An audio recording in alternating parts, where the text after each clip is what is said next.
Tom Hart will be on the call along with Cole Kubelik and Jordan Rogers, and he joins us right here on Halftime. Tom, always appreciate your time today. How are you? I'm great, Phil. That song was a bit of a throwback. There's a line, and pardon me, I'm returning my shopping cart because good citizens return their shopping cart. Very good shopper. We appreciate that. Good. There's a line in that song. I've never quite figured it out. It's something along the lines of "Stop my heart" or "Stop time heart" or whatever it might be. My older brother had me convinced when I was younger that the line was actually "Stop Tom Hart," and so every time that song would play, he's like, "They're talking to you. You've got to stop what you're doing." So that kind of is the flashback. By the way, it's not just enough, Bill, guys, to return the cart. You actually have to push it in. Okay? Exactly. Push it all the way to the end and insert it into the cart in front of it. Otherwise, it's just eyewash. You're just creating issues for others. Just be good citizens, okay? Thank you, Tom. I don't know if you were listening to the previous 30 minutes of the show, but I've been trying to convince Phil to be a decent human being for the last 30 minutes. So thank you. We've gotten into this whole cart returning thing before. I return the carts. We've gotten into You'll return a cart, but you won't give a fist bump. So Tom, he's angry you get to pick and choose when you're a decent person. Tom, you got to answer this for me too, okay? Now, you're nicer than I am. You're much nicer than I am. I don't give the officials... Maybe, you know how in basketball the officials will come by for the pregame fist pound along the scores table. I don't know if they do that on your side of the floor at Bud Walton Arena. I don't give the fist pound. In fact, I've stood up, I've turned my back and faked a phone call so that I don't do that. I feel awkward giving an official a fist pound before a game. Now, where do you stand on that, and why am I wrong?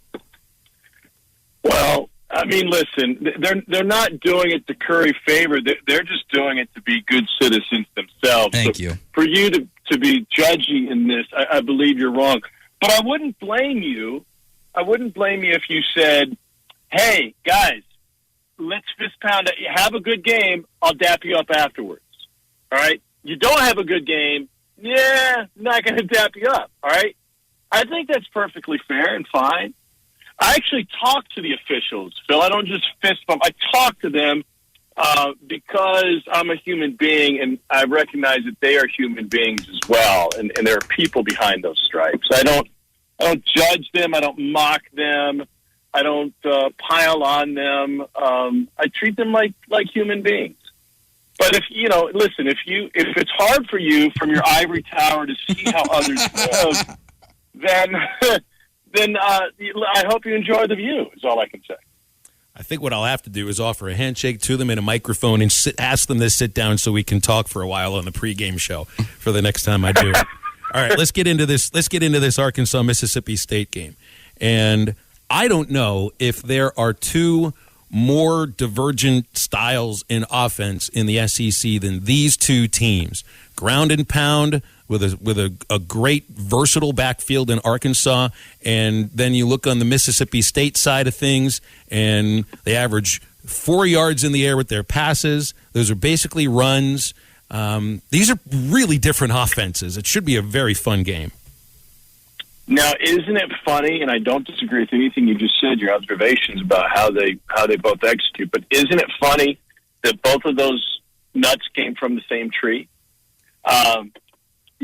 Kendall Briles running what Art Briles took with him from Texas Tech when he was with Mike Leach, first took to Houston and then on to Baylor, and the evolution of the air raid where and this is the secret to any great coach, okay? It's not just, I don't want to give too much credit to the air raid in this sense. It's what do your personnel fit, not what can you force to fit your personnel. And Arkansas's got great running backs and has a quarterback that can take hits and run with the football. And so we can still go tempo and spread you out, but we don't have to throw it every time. And it can still be, the air raid to me is a little bit of a misnomer. You mentioned the lack of explosiveness in State's offense this year is tied to the fact that what Barry Odom showed last year, people obviously copied. Right? Let's just drop 8. Kentucky followed the very next game. Let's just drop 8, see if we can get to the quarterback with 3.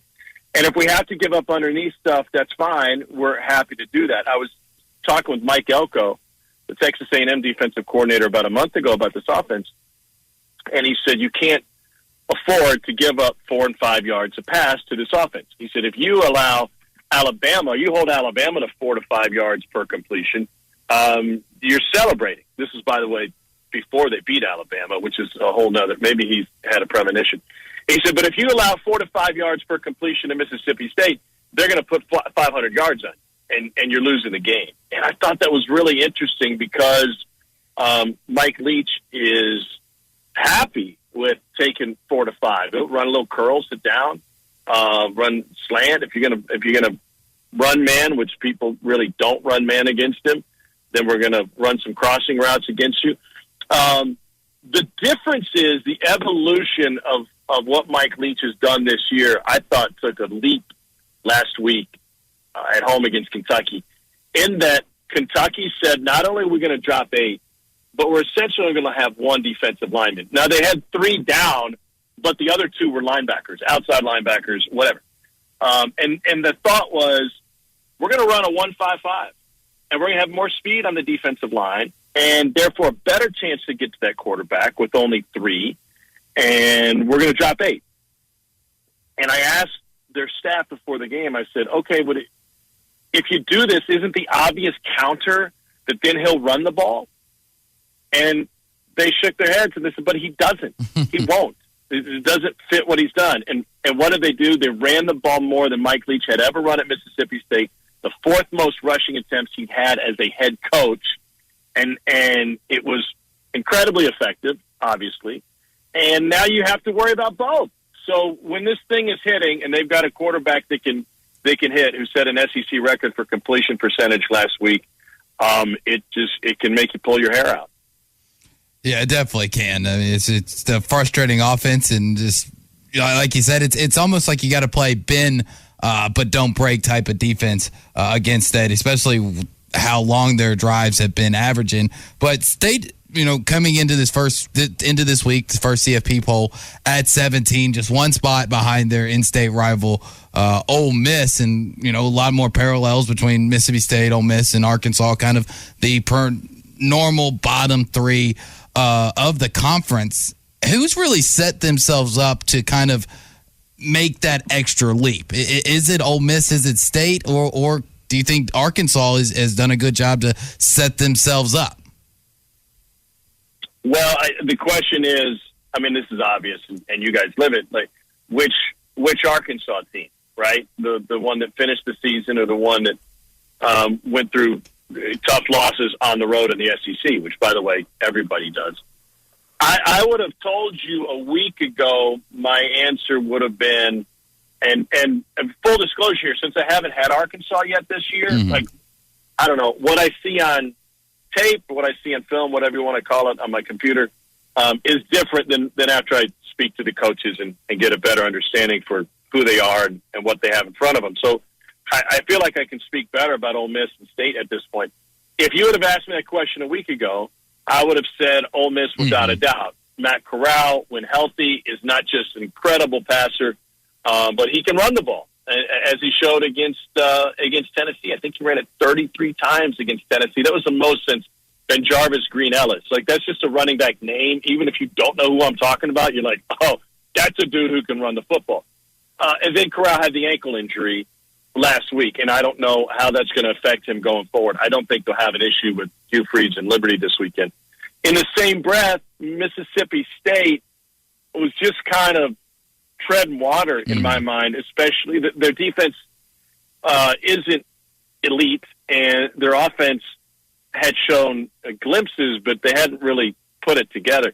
Guys, they're 6th in the nation in time of possession. This isn't Mike Leach's old air raid with Michael Crabtree or Graham Harrell or any of these guys. It is a dink and dunk, run the clock, take 12, 14 plays to score.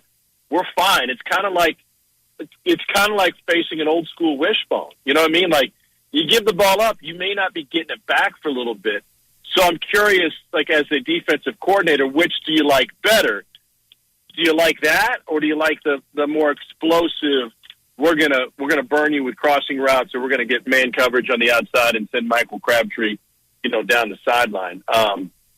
So I guess this is my easy way to beg out of the answer.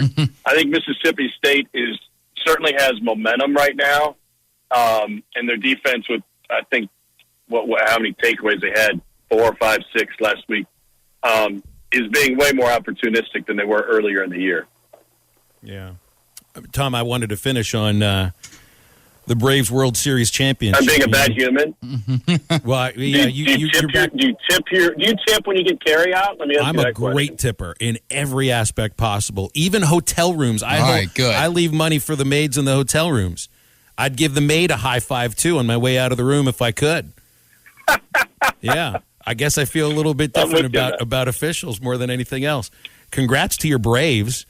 Tom's got the connection. As you worked on their telecast before, and you live in Atlanta, and it's a really likable team, man. And I think they've got what it takes to keep this going for a while too.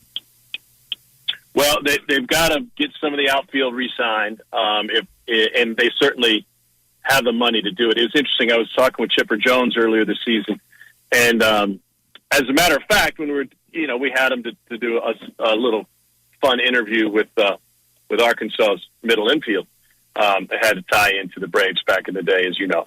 And we were talking about the inability or the unwillingness of the parent company to invest in the roster. They made some, questionable moves over the offseason where they spent their money.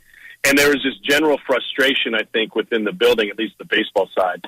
And then the trading deadline comes, and Alex Anthopoulos goes out, and after Ronald Acuna is injured and lost for the year, everyone thinks they're selling. They turn into buyers, and they essentially buy themselves this outfield that leads into a world championship. My takeaway, though, is they're likable because of the man at the top, Brian Snitker, a baseball lifer who was in the organization the whole time. I first met him when he was in low A ball, and kind of followed him along throughout 3 different levels of the minors, and then we ended up with the Braves when he was the third base coach and I was doing some TV work. I don't know if there's anything comparable. I mean, to win a world championship when you're a guy that spent so much time in the minors and all with the same organization, the only comp I can come close to would be Barry Odom, who at one point at Missouri was the ops guy for Gary Pinkel. He was the one making sure that the bus showed up on time and that the plane was where it was supposed to be. And then you go on to be a head coach in the SEC, and he'll be a head coach again. I mean, Brian Snitker did all the grunt work, and he got shoved aside multiple times in the organization, but he stayed with it, and I couldn't be happier for him because he and his wife, Ronnie, are just incredible people. And so to see that the ultimate prize land in his lap was so cool. And, Freddie Freeman's a great guy too. It's just an organization full of great people. And so that's my biggest takeaway from it. Yeah. Well, it was a lot of fun watching their celebration, and Snitker and Ron Washington, although I know he hasn't spent his whole career with the Braves or even all that much of it. But, to see those guys, be able to raise the Commissioner's Trophy, I think was just absolutely beautiful. Tom, we're out of time. Appreciate you. And I think maybe I'll start tipping the officials after games with your idea, call a good game, tip you afterwards if you make call the a good call. Game. Here's a $5. Yeah, that'd be great. The SEC wouldn't call you immediately after.